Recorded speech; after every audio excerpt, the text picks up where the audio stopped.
question that somebody asks is actually something that multiple people would like to know about worship. So this is not just for people involved in worship teams, because the whole purpose of worship is actually about raising up a standard of worship in our congregations. It's actually all about the congregation.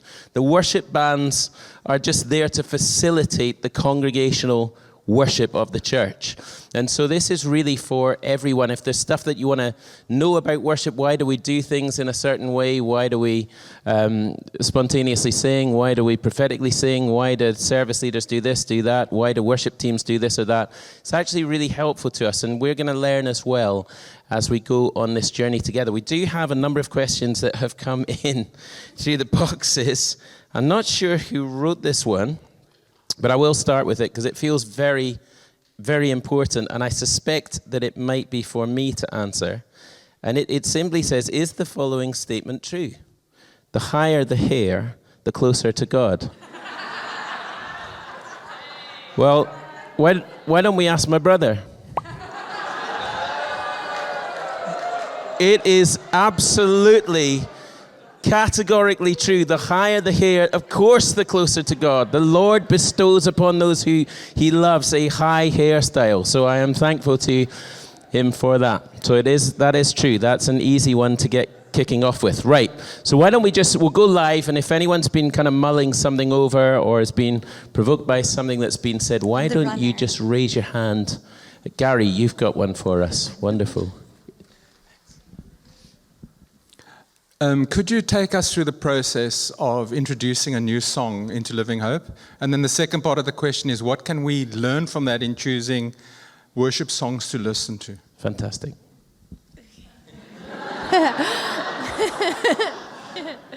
So if there is a new song on someone's heart for the congregation to sing, we would encourage you to bring it to the worship overseer of your congregation. They will then take it to the elder, and just questions that we would ask are things like, is it doctrinal? Is the theology biblical? The elders will give it a yes or a no. That's kind of one of the most important questions. Does this line up with Scripture? Does this help? Is this song going to help our congregation to encounter God? Is this song going to lift our eyes to him and who he is and his attributes? And those kinds of questions would be ones that we would ask. And also, is it easy kind of to sing? So quite often, especially in this day and age, there's a lot of tricky, poetic, fun rhythm songs that have come out in worship, which are actually not easy to sing, which makes it even more difficult to pick up and get into God's presence quickly. And then the focus is more on the song than actually Jesus. Yeah, that's true. So, we want the focus to be on him, not the music. So those would kind of be the questions we would ask. Very good. In terms of actually introducing it on a Sunday morning, don't put it as a first song. Yeah, that's good. It's important to help people move with them, journey with them. So something familiar, something solid, something that everyone's going to connect with to start, even possibly not as a second, maybe as a third. So that's, I think, helpful just to and it's actually okay to introduce it. You don't have to go straight in to sing it. It's okay sometimes to say, we're going to sing a new song together now. This song will really help us just connect with Jesus and recognize his love for us. And there's been songs that we've done, Jonathan, hey, that thanks, listening. Where we've perhaps just needed to anchor it a little bit, like Yeshua. So for those of us that have been around in church for a while, we might know the word Yeshua, we might know its context, the history behind it, but for some people they don't. They've never heard that word before. So just a little bit of, this is where this is from, and when we sing, My Beloved is Most Beautiful, that's taken from a book in the Bible called the Song of Songs, and it's a book about love and blah, blah, blah. So that helps. That's okay to do that. It's good. It's healthy to do that. Also, we have, I think probably most of us have in our congregations Facebook Connect groups or something like that, or even if it's just for your community groups, we'll often drop it in like a WhatsApp or pop it on social media in the week and say, we're going to be introducing this new song, get it, listening to it so you're familiar with it. It's a great song. Maybe use it in a time of worship in your community group that week, just to help people kind of, so it's not sort of they're coming in cold and they've never heard it before. So those can just be practical things.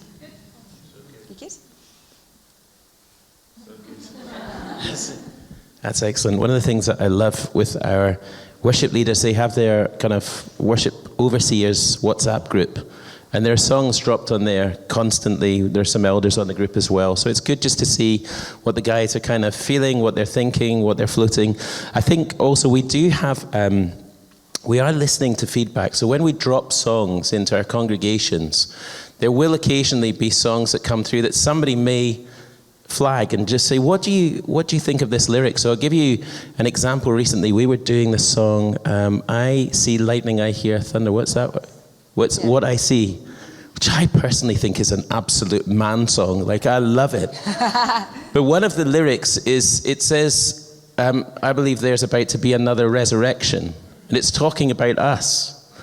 And one of the leaders in the church said, what do you guys think about that lyric? Is that undermining the resurrection of Jesus? Because the truth is, there is only one resurrection. Everyone else will be revived. Like even dead people that are raised, it's a revivification. We come back to life and we die again. There's one resurrection, and the only resurrection we will ever experience is when the Lord comes back for his church. And so we just really pondered on the lyric, and we said we love the song, and 99.9% of the lyrics we just think are fantastic, but that lyric we felt undermines the magnitude of the resurrection of Jesus. So we considered it as a leadership team, and then we actually decided we weren't going to use that song anymore in the church. So we're listening to you guys as well. Like if you feel there are things that we should be flagging, checking, please raise it with us, and we'll listen and we'll adjust accordingly. That's one of the beauties of being in a church with people that listen to their saints. Oh, sorry. Honestly, this is my rule. Didn't realise it was a race. Thank you, Kaz. Just given the answers to the questions that Gary asked and the criteria of what songs make the cut, for want of a better expression, do you think there's a place for more in-house written, produced songs at Living Hope? Because given the locations we've got, the amount of people, wouldn't it be great to have more in-house stuff, maybe written by your good self? Let's just pray. Lord, we receive this prophetic word. 100%. Jono was living the dream this morning. He's just banging out the spontaneous songs, and it's like, no, Gordon, listen, for me, this is something that absolutely burns in my heart. It's a little bit like what we talked about last night with the tequila songs, that there are songs that need to be written from the heart of this house to the Lord. It's great. We got so many wonderful songs from Bethel, Elevation, Hillsong. All of these things are wonderful songs, but it does sometimes feel like we're just singing somebody else's theology, somebody else's experience. We're in a really particularly exciting period of church life. We're seeing a lot of deliverance, a lot of healing, a lot of supernatural breakthrough, and it's great to have songs that reflect the experience of this house. The one thing I would say about self-penned songs is it's much harder to get self-written stuff into the flow of the church because people are quite merciless. So by the time we bring songs to the church, the reality is, because of the way the media works and because of the way that big American churches are so good at promoting their songs, by the time we launch something here as a new song, 99% of you already know that song pretty well. And it feels like, yes, we love this song. But when a self-penned song comes that you've never heard, it's like listening to something for the very first time. And we are very quick at making decisions about what we like and what we don't like. And very quickly we can be fickle and say, well, it's come from within the house. It's obviously not at the standard of Bethel or Elevation or whatever. But why not? Why would it not be? Why wouldn't it be? But we need a culture in our congregations that say, no, we actually want to embrace and give room for the songs that we're singing. One of the ways that we do this every week is our spontaneous songs. I mean, some of the songs that we are singing spontaneously are beautiful songs and are moving our congregations, bringing the presence of heaven to earth. But one thing I will say is that in February this year, we were going to start talking about album number 2. But we've just been so busy. But it is something that is really on our minds at the moment, that we do want to do a second album, but we've been talking about launching it slightly differently. To the last one, we did 10 songs and put them all together on a CD. This time, what we're thinking of doing is writing songs every 2 or 3 months and releasing it as a music video, just because it's probably how people listen to music more now is visual. It's not just listening on a CD or it's watching on YouTube. So we are absolutely committed to that, but we just need to create a culture where self-penned stuff is valued because it will say specific things about our church. Did you want to say something? Yeah. And also just to encourage you that I think a lot of the time we assume songwriting is for people who play instruments, people who are musical, the worship team. But actually, the example that immediately came to my head was, Nick, you wrote a song a couple of years ago, and it was absolutely stunning. It was beautiful. And he sent it to me and said, look, I want it to, go along to the piano, but I don't play the piano. Would you be able to just work out? And I think there's something really powerful with collaboration. And so if God's put a song on your heart, don't feel like you're limited by not being musical enough or even not being a good writer. Collaborate with someone, and we'd love to, because if it's carrying anointing, then it doesn't matter how it sounds. If you're joining up with a worship team, they can help you in facilitating it in terms of melody and chords and whatnot. That's a great question delivered with a beautiful accent. Anyone else with a... Oh, I'm going to go... I'm going to go girl. Yeah, good, Kaz. I was going to do the same. Just ignore Steve. Sorry, this may be a little bit controversial, I don't know. Just going back to what Euan was saying last night about sometimes we worship the worship leaders rather than Jesus, but we always have the worship band in front of the cross. Would there sometimes be a point where we should move the worship band maybe slightly to the side so that we're just focusing on Jesus? And not just here, but in all of our venues when it's one. It's difficult practically. Sometimes we've had the worship band in the middle and we had people around. Just a question. Yes. I think, yes, but at the same time, just the reality of the dynamics of acoustics and stuff like that. So I know in here, Russo has mixed it up, etc. at times, but I think variety is the spice of life. You don't need to be led by the Holy Spirit to do things that are different, and it's good to mess up people who like to sit in the same seat every time and things like that. Yeah, so... But also, in a nice way, I mean, in an occasion like this, it doesn't matter who's in front of you because it's worshippers. But on a Sunday morning, you might find that up to 2/3 of your congregation have just rolled out of bed. And so those maybe a little bit more visual have an opportunity to say, come with us. That's why it's so important that it's not just what you're singing and it's not performance, but you are going to be, whoever's on the platform in the nicest possible way, you might be a lid. If you aren't spirit, soul, body, if you haven't got that sorted out, and you will help the people come.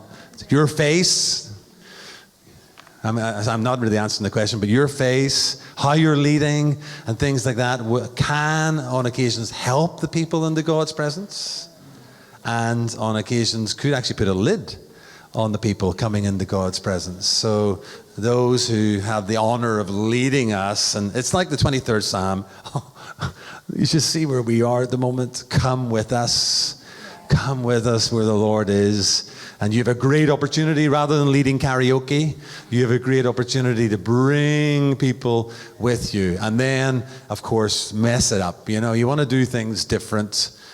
to be honest, for the sake of doing things different.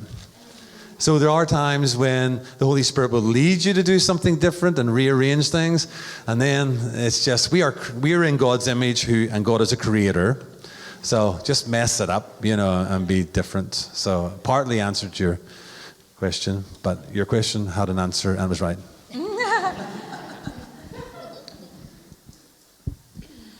Yeah, no, and not much to add on, but the whole role of a worship leader is to point to the cross. So actually, when we're coming into worship, the worship leader is invisible, and they're simply saying, they might be in front of it now, but they're pointing to the cross, and they're like, we're just showing you how to see Jesus. And if you think about Old Testament Christians, the role of the Levites was they would stand in front of the Holy of Holies. They would stand in front of that veil so that they could go and then enter the presence of God. But it was a time of people would come before them and they would say, let's lead you into the presence of God. So actually the presence was behind them, but they were like, follow me and I'll show you where the place is. I'll show you where the presence is. So worship leaders have it the hardest because we have to lead worship and be totally dead. We have to be totally humble. It's nothing to do with us. We're invisible. We're not pointing to ourselves. We're pointing to God. But you also need us because we're showing you where God is, because we've been in that place with him throughout the week. And we're just helping facilitate that place of leading you into the river, leading you into the presence and pointing to the cross of Jesus. Really good. I think from a practical point of view, because of the way we practice worship in the church, which is very spirit-led, there's a lot of interaction between the elders and the worship team. A lot of, if we feel there are prophetic words coming through or songs coming through, there's actually a lot of governance that needs to take place with worship as well. And when the elders are standing in the center, because we need to be available to the people, it's very difficult to communicate with a worship team that's been put in the cupboard at the back of the room. we need to be able to see them. We're communicating all the time. What song is coming next? This is what we're sensing. So that communication is really important. But the other thing I would say about the importance of being able to see our worship teams, I don't know if you noticed Lindy this morning. Oh, she's awesome. But Lindy ministered to me. Like I watched her worship Jesus and it ministered to me. I just felt, this girl, what a beautiful heart for the Lord. And so I'm glad she wasn't at the side because the way she worshipped helped me to see Jesus. And there was something beautiful in that as well. And I think that one of the things we're trying to do with our worship teams is they're diverse. We have people from all races, because that's what the kingdom is. But not just that, we have people of different skill sets. We've got good musicians. Some of our musicians move a lot. Some of them are quite still. We have worshippers who are very expressive in their worship, and worshippers who are a little bit more conservative. It's okay. The full expression helps each one of us to engage with Jesus. So I think the essence of the question is perhaps if we felt the worship teams were a distraction in worship, we would adjust that. But I think because we vet our worshippers carefully, we train them week on week on week, and one of the things that we talk about constantly is the importance of humility. It's a dangerous position. We talked about that with Satan last night. He loves to elevate, and he was a worshipper. But hopefully we keep our worship teams encouraged, but humble as well, so that we don't need to worry about them running ahead of themselves and becoming they're not the star of the show. They're just facilitators. Like I am a facilitator this morning. That's really it. Is that cool? Good, very good. Steve. Actually, you may have partially answered what I was going to ask, so it probably flows well in to my question. And we recognise within all the worship bands across Living Hope various skill sets, and there are some musicians that you can see may have been ex-professionals, so very highly skilled, and there are others that perhaps just starting to twang on a guitar but want to be involved. So there's quite a diverse range of skill levels and skill sets. So how, as a worship team leader, do you manage sort of the expectations of those that are very accomplished, that perhaps may find things frustrating with those that aren't as accomplished, as well as encouraging those that are just starting out to come and join, not feel intimidated? And also, how do we make sure we don't get overly professional and it become a performance rather than actually a worship time? Brilliant question, Nick Thank you. and John. Yeah, so I think one really key part of being a worship team is that we're family. We're not a professional band, we're a family, we're like a life group who journey each Tuesday night together to find God together and to practice our gifts that God's given us to glorify Him together. And so if someone came in who's really professional and someone came in who was just starting, I'd put them together and they can encourage each other in a way, because there's nothing better than when you want to learn an instrument than playing alongside someone who's been playing for 30 years or whatever. You can pick up so much from them. And also just, I think, always encouraging the point of we're not here to make a perfect sound. We are here to make a joyful noise with hearts surrendered to Jesus. It doesn't say make a perfect tune to the Lord. It says make a joyful noise to the Lord. And if it's a noise with hearts for Jesus, then that's the best thing, rather than a professional perfect sound. And so, yeah, we would welcome anyone to a worship team practice together and just grow together. Yeah. So a few tensions that we always need to balance is we always want to give our best to the Lord. Excellence is not perfection. Excellence is doing the best with what you've got. So we always want to give our best, but you always want to set up people for a win as well. So I remember in the early days, somebody who had just started playing the guitar was set up the front of the Dalglish congregation. It was the wrong thing to do, you know. So that's one statement. Another statement is we do not want a culture of A team, B team. Yeah. We don't think the kingdom looks like that. You understand? This is our A team, and so anytime we are gathering, we have to play our A team because we're more concerned about man than we are about people. We need on-ramps to bring people through, and to bring people through at the right time, they need opportunities. You know, so everybody needs to give grace to one another. And I mean, because this is the challenge of the 21st century worship industry. I mean, we have a mutual friend, and I mean, her husband was an elder in the church, and they hold auditions, right? Which, that is satanic. It makes me vomit. Auditions to join the worship team when you just run from a church that has auditions. Because it's just about music, it's not about heart, really. Yeah. And she was told, the elder's wife was told, you're not the right body image. Oh, no. That's so bad. And that's from a church that we enjoy their songs, which is another question. Yeah. So that is that bad and sick out there. And that comes into the church. So it shouldn't be about age or, you know, body and all those. It's about the heart. But we do need to set people up for a win. You know, I remember in the early days in Ballycottier, that was one thing we did. Another thing was somebody wanted to join the worship team and the sound guys just made sure the microphone was off. You know, that's not a good, that's not, that's a terrible, I find that out, I rebuke them in Jesus' name. Yeah, but that's what can go on. So you want to help the person. You know, you want to help them. They want to, and they have a voice, just needs a few tweaks. Set them up for a win through training and appropriate experience. But no A team, B team. On ramps and also off ramps. You understand? There needs to be opportunities. No clique, holy club. These are the people who are on the worship team. You know, no, there need to be on ramps for people to get experience and join the team. And let me just say, you know, after a season, everybody's roles need to change. My role has changed significantly in the church. So, you know, don't kind of get parked up there for the rest of your life. Yeah. About 8 years ago, Jonathan and I were in a church in America, and one of the things I was doing was working with the worship team there. And I can honestly say they're probably the best live worship band I've ever heard in my life. I didn't realize they'd all been paid to come and play for the church. But during a conversation with the man that was leading worship, I said to him, where are all your young people? Because it felt like everyone was like in their late 30s, early 40s. And he said, well, we do have young people in the church. And I said, and are they in the band? He said, they're not good enough to be in the band. I said, well, I'll prophesy what will happen. In 10 years' time, you won't have a band.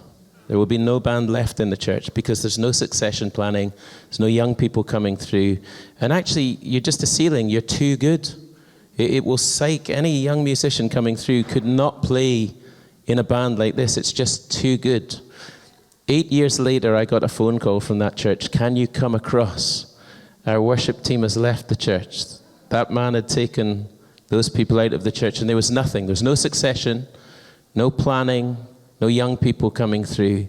And now there's a struggle to build up a worship team again, which they are now doing the right way. But that is the problem when we have that mentality of performance. We do want excellence. We never want our bands to be distracting our congregations with poor music. We should be excellent. We should do the very best that we can. But we also have to have a culture of failure where it's okay to get things wrong. That's fine. Nobody's going to pounce on you. We want to raise people up. We have a young drummer in Peel that I think began playing about a year ago. And the first week he played, he was definitely not playing the same songs as the worship leader. And I could see the worship leader's face going redder and redder. And I just mouthed the words to him, just swallow it, and be quiet. And the worship leader was excellent with him, encouraged him. That kid is now an excellent little drummer. He's brilliant because he's been encouraged. We took a hit for a season where for a few months it's a little bit ropey, but now he's just excellent.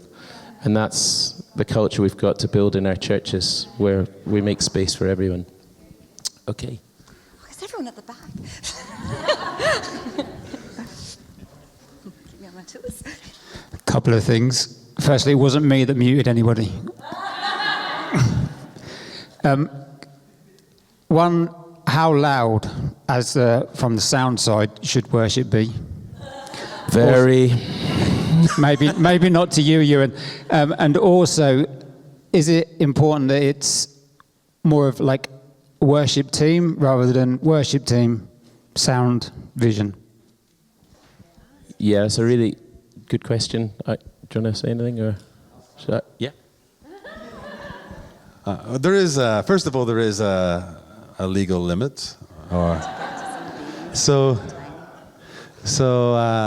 just to be aware, there is a maximum that you should, a decibel level, which I can't remember. Somebody told me, but I was deaf at the time. Yeah, very so. Yeah, so there is a legal limit.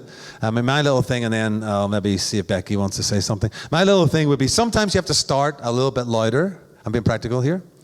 And then you want to move from, ultimately you want the congregation leading the band. Practically, that's hard to do at the beginning.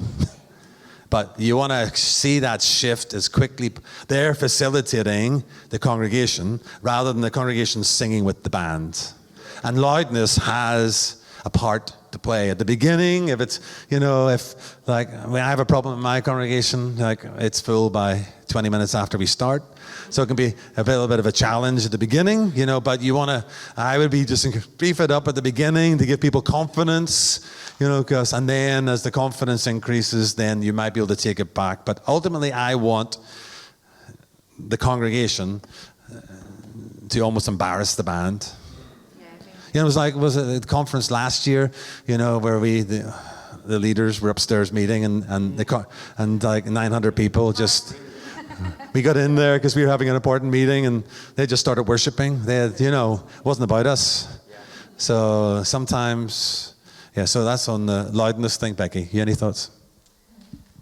I think we do have challenges in different venues in terms of acoustics.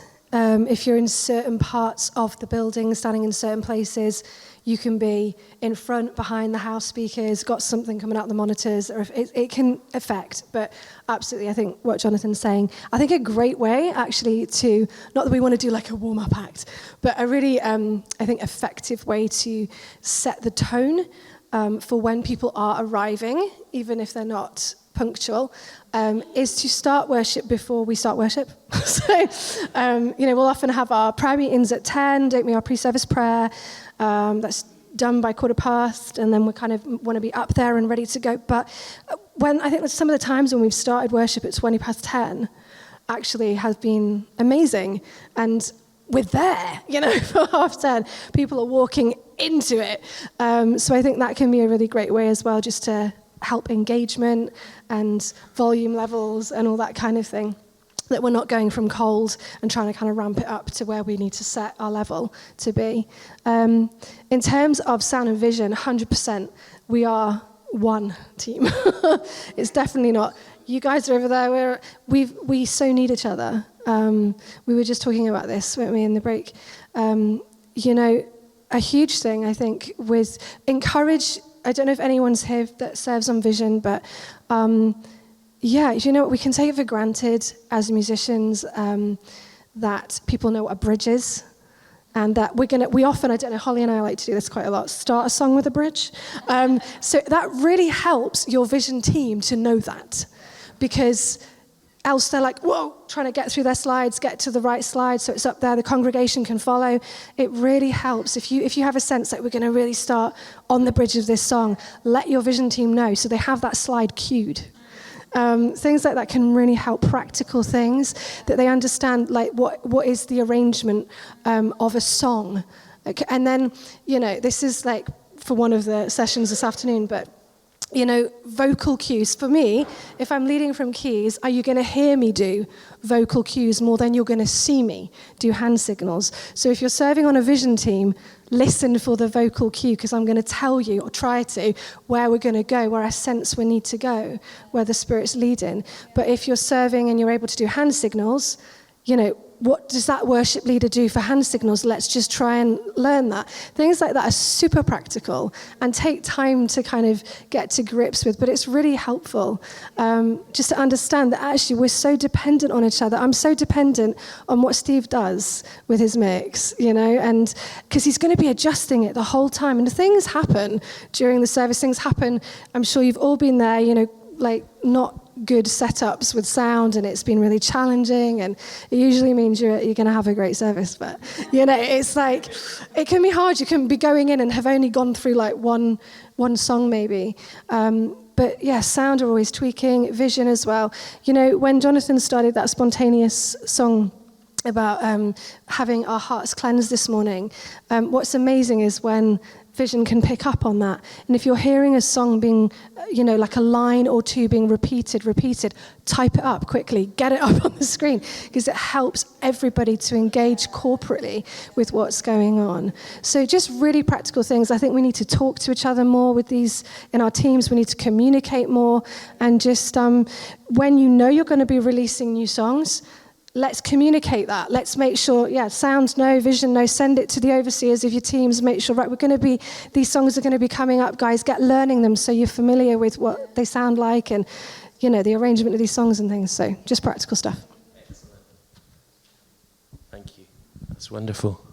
I think the band is, sometimes we need to hear the band. If we're doing rocking praise songs, we need to hear the music.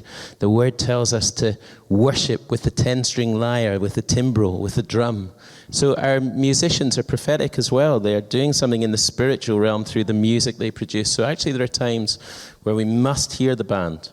But there are times as well where the band is absolutely subservient to the congregation. And one thing I'd just say to worship teams is treat your sound people well. The reason that you have... This is the honest truth. I worked in sound for 30 years professionally. This is the honest truth. The reason you have difficult conversations with sound men is because most of you are so inept at describing what you need in your monitors. And if you could learn to communicate, I need more piano and less of this, their jobs will be so much easier than expecting them to prophetically guess what you need in the monitors they can't hear. So help each other. You're one team. Faith comes by what? Hearing. We need our sound guys. They bring faith in the house. Really important. Okay. So we'll do one more from the floor, and then we've got a few on here we'll need to get to. Thanks, Kaz.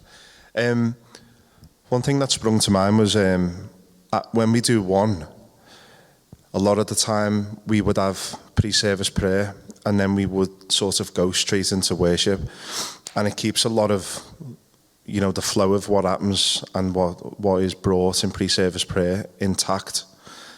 And I'm just wondering if we've ever sort of thought of having that sort of template within our congregations, where normally we have pre-service prayer and then we have like a bit of a break and then everyone comes in, and then you get those people coming in at like 2:15 and it's like, sorry, I was in ShopRite. But I'm just wondering if I absolutely love when we do that at one, we have that sort of flow, and it just keeps so much of what everyone brought. And I'm just wondering if that's ever been thought about between the elders, of keeping that format within our congregations. Yeah, so, I mean, 9 times out of 10, if I'm leading, our service starts at 10:30. I mean, if I start the prayer time at 10 o'clock, it'll just flow into.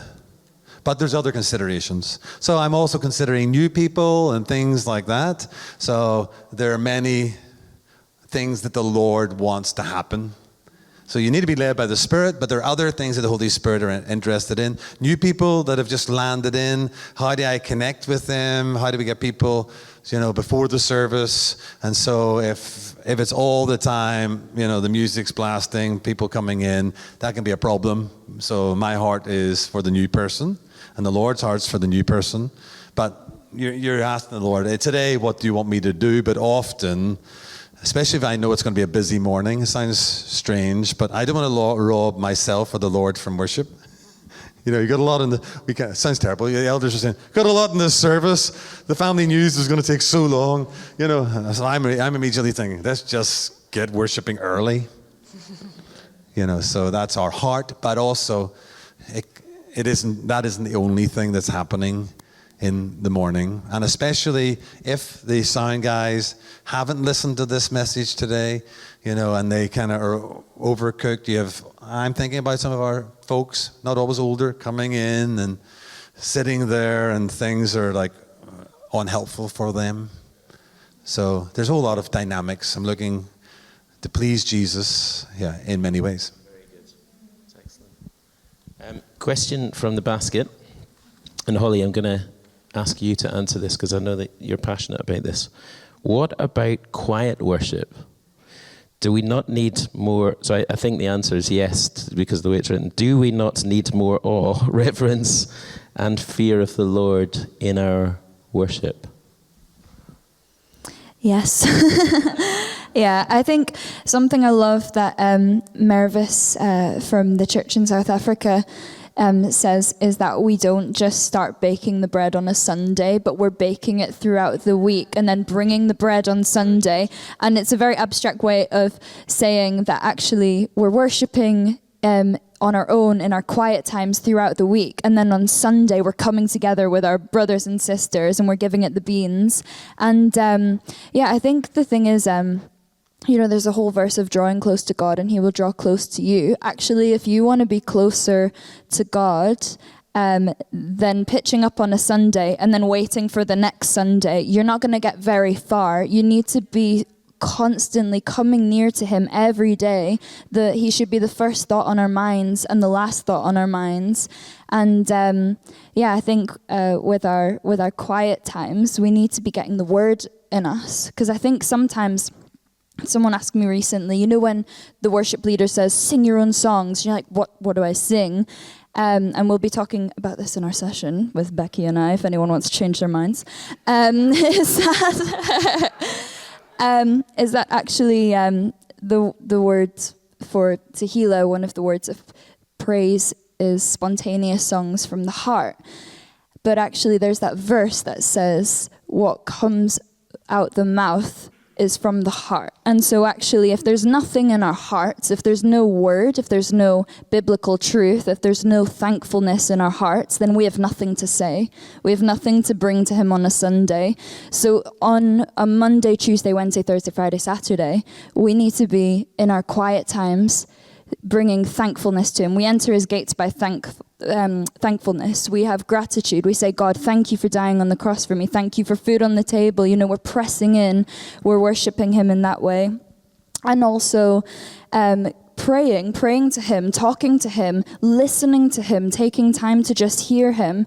And I think it's going to really open something up for us when we come to worship on a Sunday, because we've been in the river already. We're already wet, we're already there, we're already drenched. We're not feeling like we need to push in. So quiet place worship, it's not just an add-on, it's absolutely necessary if you want to press in and experience God on a deeper level.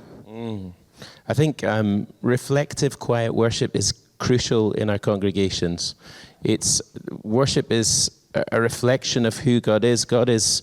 He's joy, he's peace, he's patience, he's waiting, he's all of these things. And I think personally what I see in our churches is a good blend of these things. I think over the conference particularly, there are moments where the leaders are saying, worship feels quite hyped at the moment. There's a lot of rah-rah, there's a lot of dancing, there's a lot of pumping this, pumping that. And I think our worship leaders are pretty good at sensitively then saying, yeah, let's go for that more reflective time. But I think some of the most powerful moments in worship are silence. When you've been in his presence and suddenly there's no music, there's no singing, there's just me and God hearing and reflecting on what he said. I personally, I would tell you, in terms of music in church, the thing that generally touches me the most is voices on their own. I love congregational singing, but it's the blend that makes it work. It's coming from the high to the low, and that kind of variety of sound actually helps to emphasize the quiet moments as well. And I think this morning, or last night, I think Becky had a moment of voices only, and it's so special. The distraction of music is gone, and you can start to hear the Spirit of God in a slightly different way. And so I think the blend is really, really important. But if you think it's not right, then speak to Jonathan. Yeah. So we often talk about light and shade, don't we? So whether it's you can't preach, you're not. If you're preaching well, you're not going to do the whole way. There's going to be time for people to reflect. Do you know, like I think I did that in my session, have a think about that, ask questions. So same in worship, there's going to be light, and then there's going to be shade, light and shade. And then there's going to be vertical, but you can't stay on the and then there's going to be horizontal. And yeah, I'm not talking about manipulation. I'm just being led by the Spirit will have light and shade, and the Spirit will take you vertical. And when you start listening to the Spirit, then you're going to go horizontal. Because they'll say, sing psalms and hymns and spiritual songs to who? One another.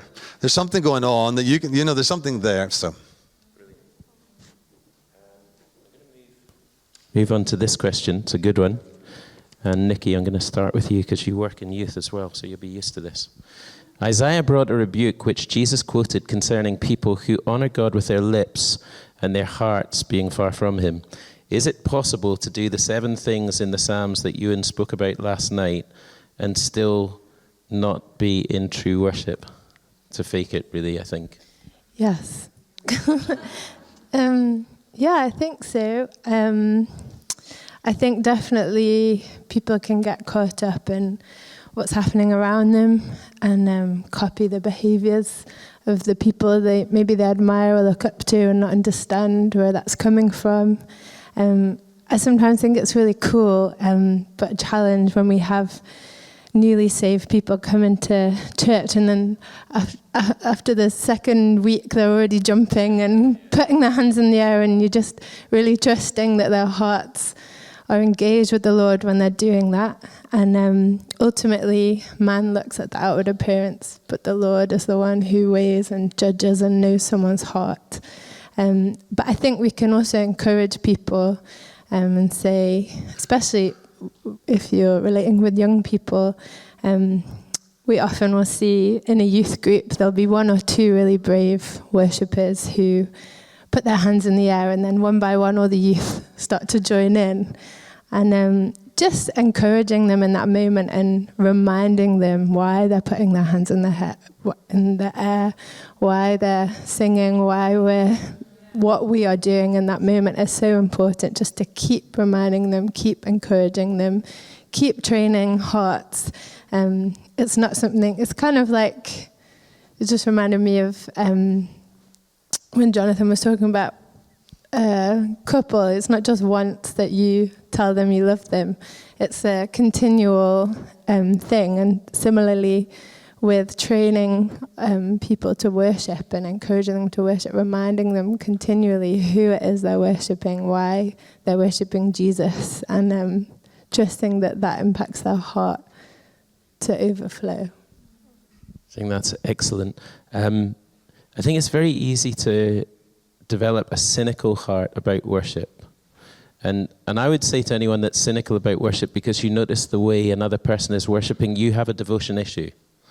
Because you need not to look at other people. It's nothing to do with you. That's about them and God. But listen, I would say it's much easier to train somebody who has no tradition in them how to worship God than a person that comes from my background. Breaking religion and tradition is a difficult thing. It's a spiritual thing that needs to be broken in us so that we are free in our worship. And there's nothing wrong with copying.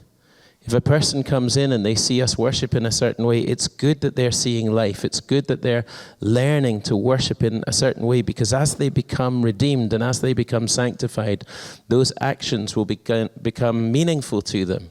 And if they've already learned the outward, then the inner can marry up with what's happening on the outside. And so I think we should be encouraging people to go for it in worship and to forget about hype and all of that. That's not really yours to judge or mine to judge. People can come into, the word says in 1 Corinthians 14, people will come in amongst us when we're prophesying and they will say, surely God is amongst you. It doesn't say they'll be saved and say it, but they experience God as an unsaved person. And they can experience worship as an unsaved person, just as every football fan is experiencing this weekend. Unsaved people are worshiping because it's in us. We're created in a worshipper's image. But then we need to train worship to become meaningful to the person so that we don't have a fake it culture. But keep your eyes on yourself and don't worry too much about what everyone else is doing. Becky, this is a good one for you. It's a really funny question. What does Becky do when you have people in Becky's worship team who are out of tune, out of time, not always following the lead, and there's no cohesion in the team? So is there somebody that needs prayer today? So can we pray for that person? Becky, what do you do with that? A lot of my team are here. Yes. I think one thing that we've spoken about, Nicky mentioned, is almost that kind of buddying up thing. So where there is someone who may have less experience in terms of being on time with their rhythm, and perhaps vocals are not as honed, and they're in that place of learning, is that sort of mentorship approach. And you don't officially have to say, this person's going to mentor you, you might want to, but is actually put them alongside somebody with experience. I can remember when Victor, he's now somewhere else, but he was someone who joined our church a couple of years ago, now probably 2-3 years.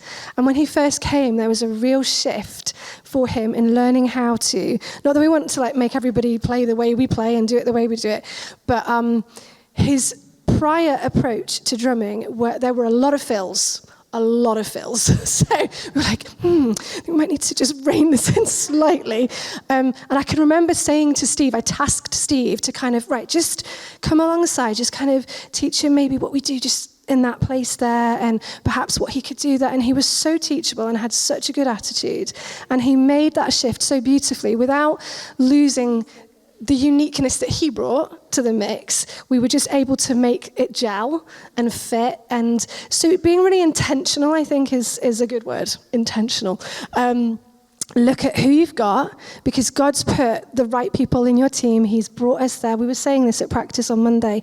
I was just overwhelmed with, God has brought people from all across the nations to our island, and he's put the right people in team for right now. So look at who he's given you, the gifts that he's given you. Like, who has he given us, and how can we use them? How can we help them to grow by helping someone else to grow? You know, and let's just let's just journey together. In terms of, it's very uncomfortable to do, but I would encourage, listen to a recording of yourself singing, and maybe have a support group around you after. You know, for the most experienced singer around, you're going to hear some stuff you don't like, and that's okay. That's okay. Sometimes we just have an off day, but sometimes we're like, oh, I'm pitchy. When we first got the inner ear monitors in Douglas, we use them for one and for sort of bigger events. My goodness, like, you could hear everything. And for some people, it's too much. Like, I don't want that. But it makes you work that little bit harder. And not in terms of distracting you, but you're like, okay, I need to look at my pitch here. Because if I'm off, I'm going to make the harmony off too.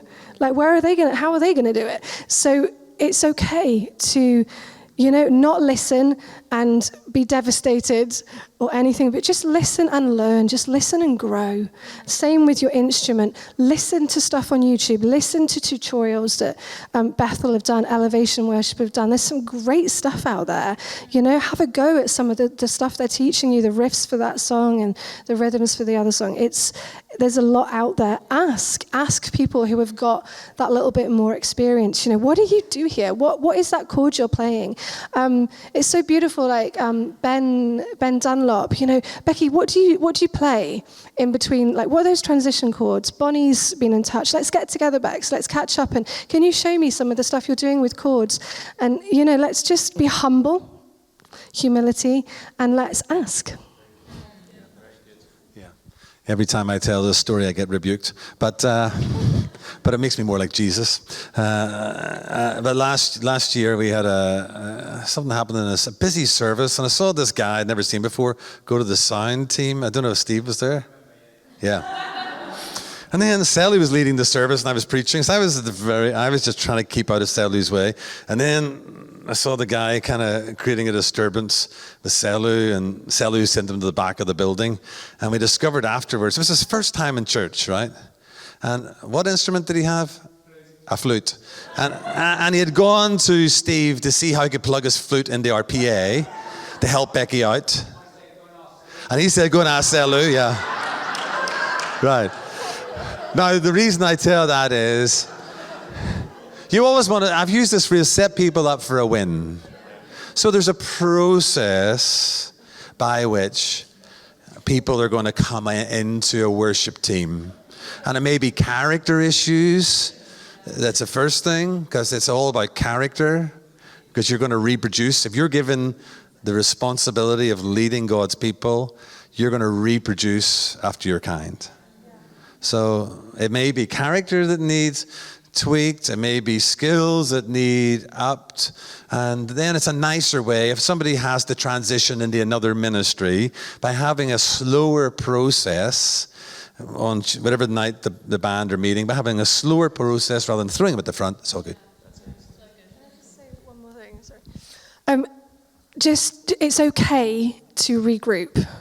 So if there's some real issues with stuff, I think let's be gentle with people. Okay, it's quite a raw, vulnerable thing to be singing. Yeah. Actually, your voice is a part of your anatomy. It's part of your body. So that's hugely vulnerable. It's a huge thing to have an instrument and be playing. So don't be harsh with your people. You know, sometimes we just got to be clear. We've got to be straight and honest. People appreciate that. But speak in love. So you can say things in a certain way, you know. We're not going to have any of this, right, we're stepping you down because you're really singing out of tune. And, you know, let's just, can we just chat? I think maybe we just need to work on some of the vocals a little bit. I'm going to put you with this person for a few weeks, and we're just going to maybe just be off rota for a few weeks, but we're going to just work on this. We're going to see how we can maybe really learn to listen, because listening is so important. There are times, they may have been aware, they may not have been aware, but I've addressed the whole team because of one thing happening with one person. Rather than singling one person out, I've done it with everybody because it's good to be reminded together about things. And then there's not one person being sort of, this is your issue. Sometimes you need to do a little come to Jesus. But, address things as one. We're a team. So, yeah. Very, very good.